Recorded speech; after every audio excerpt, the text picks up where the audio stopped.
Možno ste zachytili našu prvú kampaň na Donio, kde sa snažíme vyzbierať prostriedky pre ukrajinskú jednotku Kraken.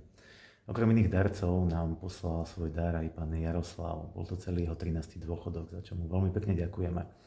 Pánovi Jaroslavovi som napísal mail a poprosil som ho, či by nám mohol zodpovedať 3 otázky.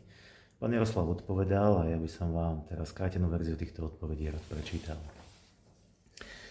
Chceli by ste k vášmu daru niečo krátko povedať? Čo vás viedlo k tomuto rozhodnutiu?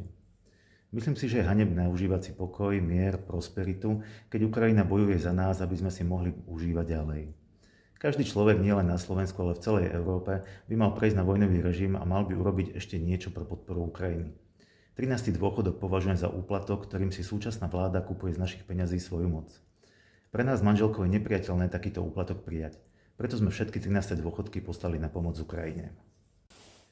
Máte odkaz pre chalanov z jednotky Kraken? Ukrajinským bojovníkom, ženám aj mužom odkazujeme, že majú náš obdiv a denne na nich myslíme. Podporu považujeme za samozrejmosť a veríme, že nakoniec víťazia aj napriek tomu, že tí, čo by ich mali a mohli najviac podporovať, sa s Putinom hrajú na veľkých chlapcov. Čo by ste chceli odkázať ľuďom na Slovensku? Ľudia na Slovensku a v celej EÚ by sa mali zobudiť a namiesto nezmyselného míňania peňazí na nepotrebné veci by mali šetriť pre Ukrajinu.